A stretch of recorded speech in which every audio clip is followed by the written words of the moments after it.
Mic number 4 से खातून सवाल करें। सलाम वालेकुम डॉक्टर साहब। मैं हिंदू की थी और मेरे पति मुस्लिम के हैं, तो मैं मेरे बच्चों के साथ ये कलमा पढ़ना चाहती हूँ मुस्लिम का। बहन ने कहा कि वो हिंदू है और उसके शोहर मुस्लिम हैं, वो मुस्लिम बनना चाहती है। बहन, मैं आपसे पूछना चाहता हूँ, कितने साल पहले आपकी शादी हुई? 10-12 साल हो गए। 12 साल। तो 12 साल तक क्या आप अपना मजहब हिंदू नहीं मजहब? नहीं नहीं, मुस्लिम में रहे सर मैं। जी हाँ। और ऐसा पीस टीवी तुम्हारा देखो कितने बार तो मैं ऐसा कबूल कर ले सर, फिर भी आमने सामने करना चाहती हूँ। कितने साल से पीस टीवी देख रहे? अभी 4-5 साल हुआ। तो 4-5 साल से आप पीस टीवी देख रहे और पीस टीवी देख के पीस टीवी की तालीमात पे अमल करते? हाँ, माशाल्लाह। अभी आप सबके सामने कलमा कहना चाहती हूँ? आप सबके सामने कलमा कहना चाहते हैं? हाँ आप मानते हैं कि खुदा एक है? हाँ आप मानते हैं अल्लाह एक है? बेशक। आप मानते हैं कि अल्लाह एक है? हाँ आप मानते हैं कि बुत परस्ती मूर्ति पूजा गलत है? हाँ आप मानते हैं कि मोहम्मद सल्लल्लाहु अलैहि वसल्लम अल्लाह के पैगंबर है? हाँ। आपको कोई भी जबरदस्ती करे इस्लाम कबूल करने के लिए? नहीं नहीं क्या आपको दबाव है आपके शोहर की तरफ से? नहीं नहीं सर। कोई भी रिश्वत दे रहा है आपको इस्लाम कबूल करने के लिए? नहीं सर। तो आप खुले जहन के साथ इस्लाम कबूल करना चाहती? हाँ। इंशाअल्लाह मैं अरबी में कहूंगा और आप उसे दोहराइए। अशहदु अशहदु अल्लाह अल्लाह इलाहा इलाहा इल्लल्लाह इल्लल्लाह व अशहदु व अशहदु अन्ना अन्ना मोहम्मदन मोहम्मदन अब्दुहु अब्दुहु व रसूलुहु। रसूलुहु।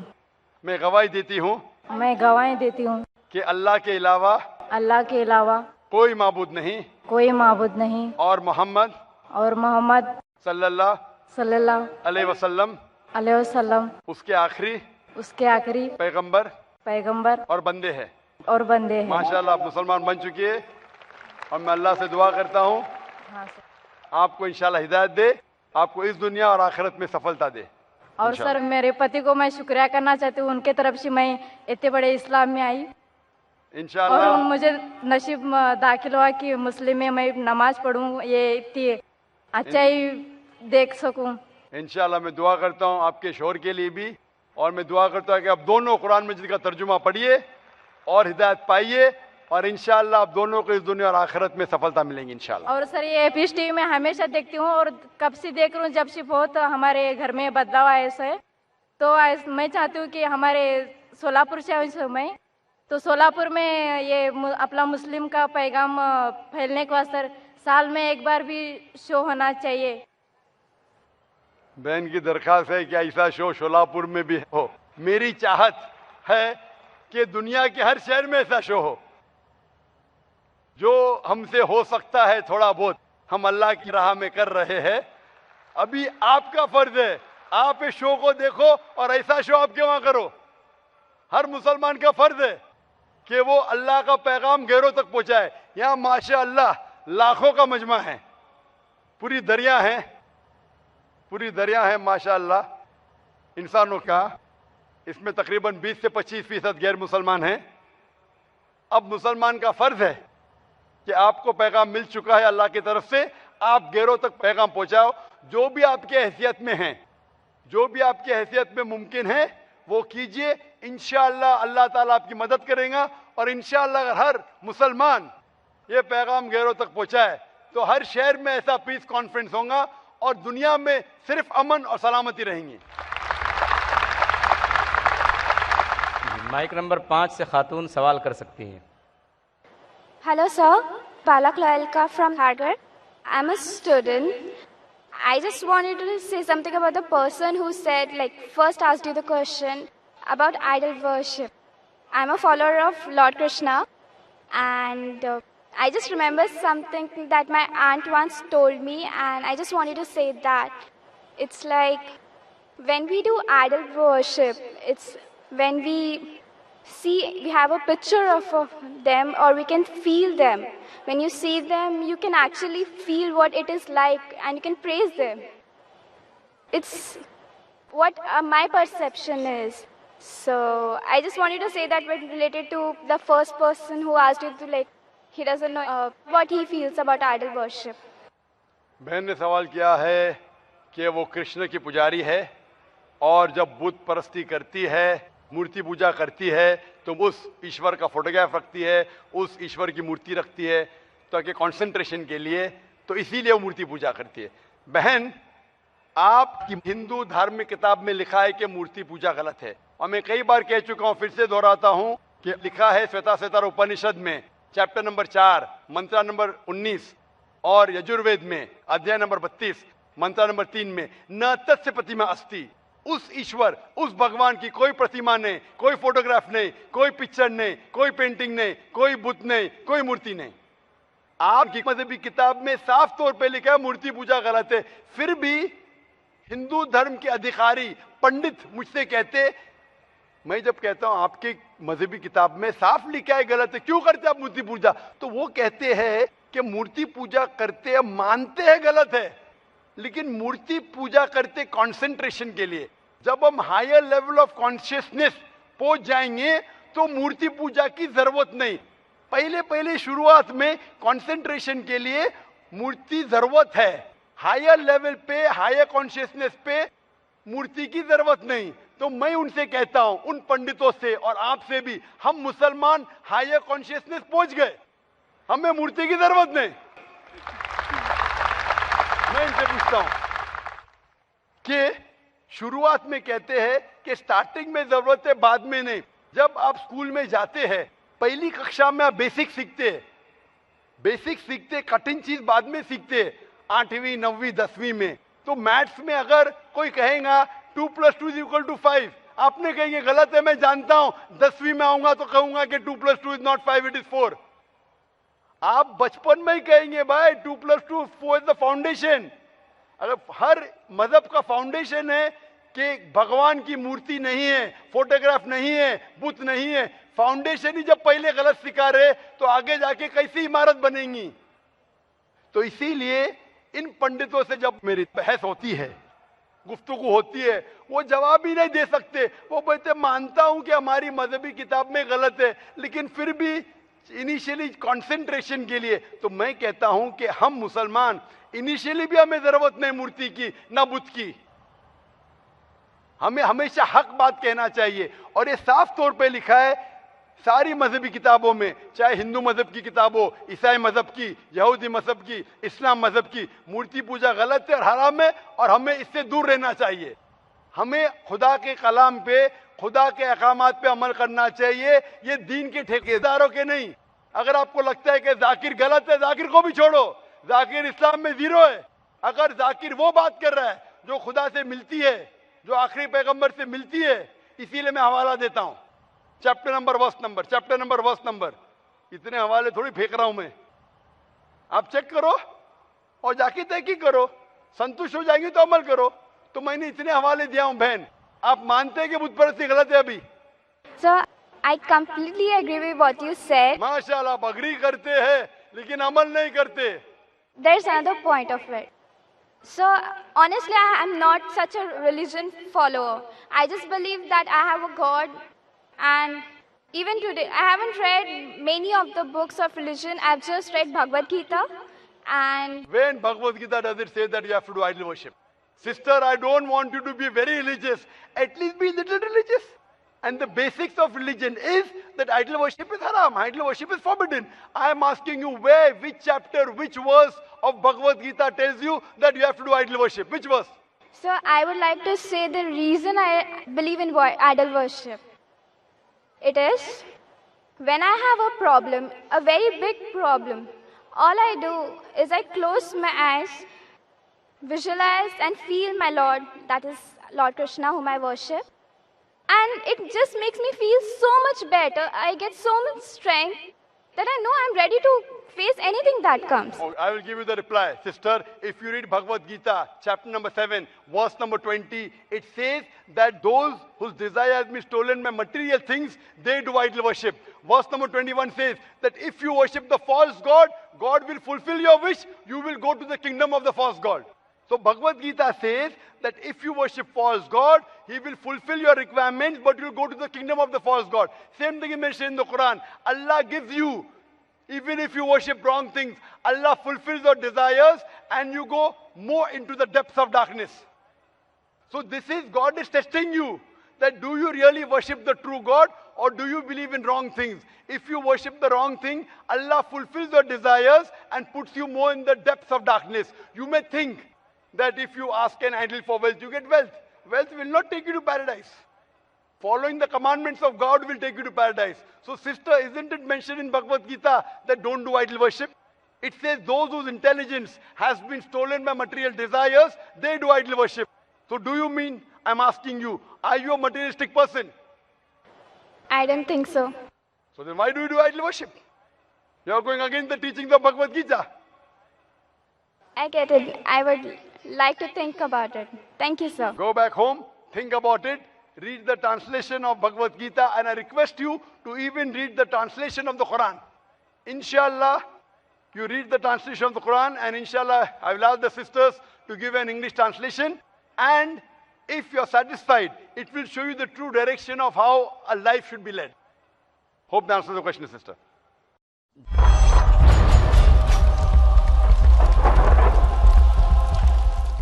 Births, because some people are born handicapped, some people heart disease, some people born healthy, some people poor, some people rich. So what is the justification? So actually, if you read the Hindu scriptures, in the Hindu scriptures, the highest scripture is the Ved. In Ved, nowhere will you find anywhere about the concept of cycle of birth, rebirth, never. This cycle is called in Sanskrit as samskara. Samskara means cycle of birth, death, birth, death. It's nowhere in Ved. It is the philosophy of the Hindu Pandits that because they could not justify that how could God be unjust? That some people are born rich, some poor, some healthy, some handicapped. So to justify this, they came with their own philosophy. What does the Veda says is, there is Punarjanam. Punarjanam means, Punar means next, Janam means life. There is next life. Even Quran says that. There is next life, life after death, hereafter. So Ved matches with the philosophy of the Quran. This samskara philosophy is brought down by the Hindu Pandits because they could not justify how come some human beings are born handicapped, some healthy, some poor, some rich. The justification is there in the Quran. The Quran says your children, your wealth are a test for you. It's a fitna. Fitna means it's a test. God is testing different human beings with different tests. When you appear for an examination, the question paper keeps on changing. If the same question paper is there, then where is the test? Quran says in Surah Mulk, chapter number 67, verse number 2, Alladhi khalaqal mawta wal hayata.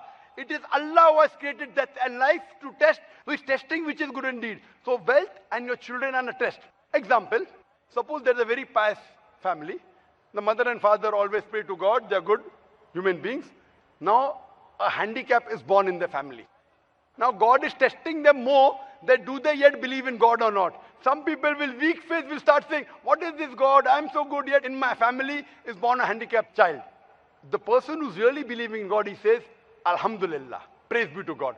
Now when you appear for an examination, if you appear for a BA degree, the test is easy. If you appear for MBBS medical degree, it is more difficult. But more difficult the examination, more higher is the reward. If you appear for MBBS, the moment you pass, you get a doctor before your name, correct? So more difficult the test, more higher is the reward. So Allah may be testing the parents. They have already passed the low test. After they pass the low test, Allah wants to give them a more difficult test. In their house is born a handicapped child. Now Allah wants to test them, yet do they believe in Allah or not?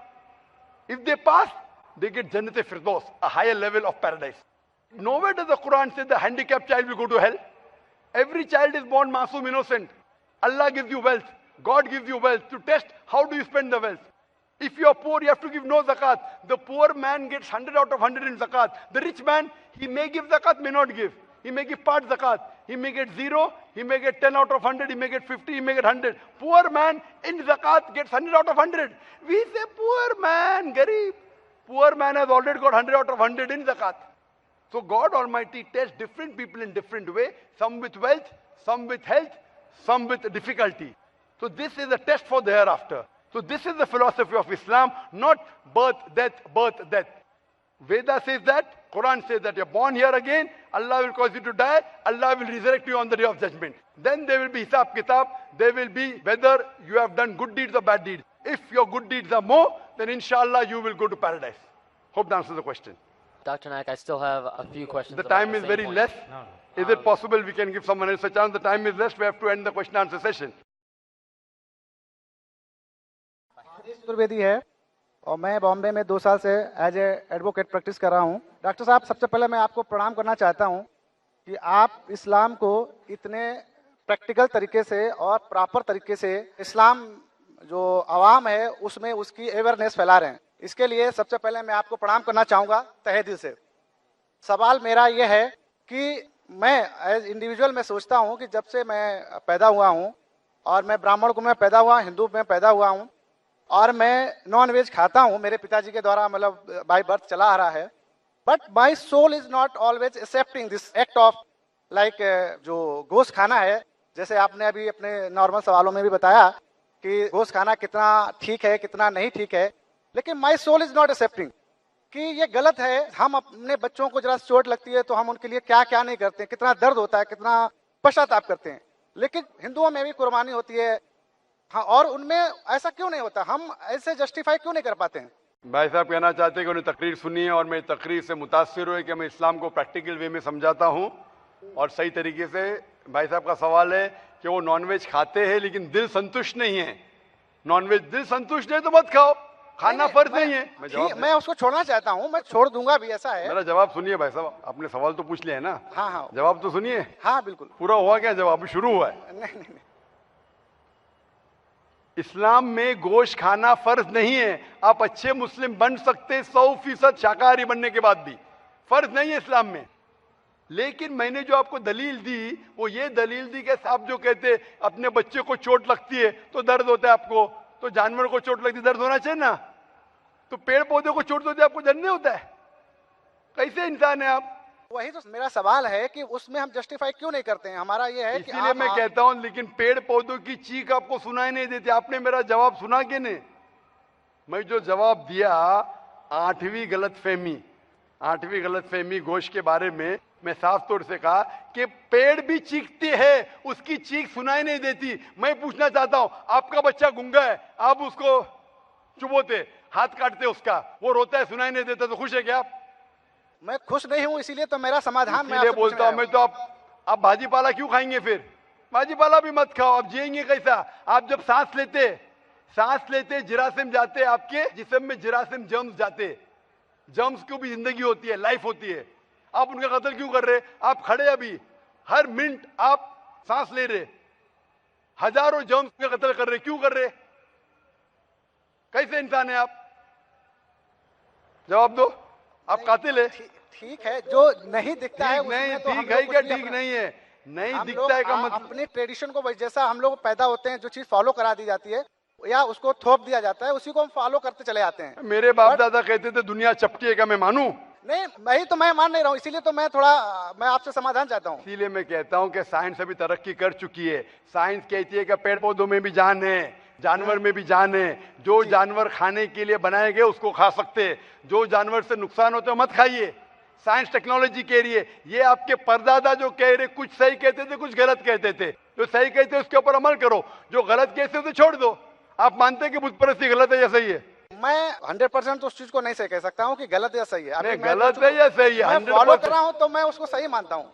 Follow कर रहे इसलिए सही मानते। आप चोरी करेंगे तो चोरी सही हो जाती है? नहीं, आप नहीं करते। अगर एक इंसान बोलेगा मैं चोरी कर रहा हूँ इसलिए सही है, तो ये सही दलील है? नहीं, सही चोरी वो नहीं, मैं कहता हूँ कहा गया है, मैं पूछता हूँ, अगर एक चोर दलील देता है आपको कि मैं चोरी करता हूँ इसलिए सही, आप वो दलील को मानेंगे?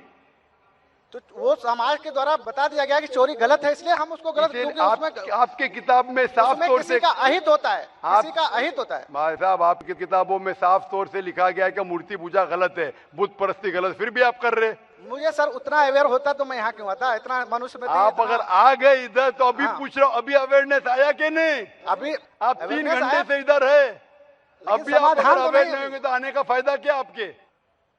आप इतने घंटे से है इधर, मेरी तकरीर सुन चुके हैं, सवाल जवाब सुन चुके, इतने हवाले दिया, मैं चैप्टर नंबर वर्स नंबर वेद का, उपनिषद का वो मैंने लिखा अभी माशा लिख लिए। तो अभी आपको यकीन हुआ कि मूर्ति पूजा गलत है? गलत इमेजिनरी चीज को मैं गलत तो नहीं मान सकता। आप घर पे जाके तहकीक कीजिए भाई साहब, घर पे जाके तहकीक कीजिए जी, और तर्जुमा पढ़िए वेद का, जी। आपके उपनिषद का, और मैं कहूंगा कुरान मजीद का तर्जुमा भी पढ़िए। जी, जी, जी, तर्जुमे के जरूर जरिए इंशाल्लाह आप हिदायत पाएंगे। जी जी जरूर होप द पढ़ूंगा। Answer the question. Thank you.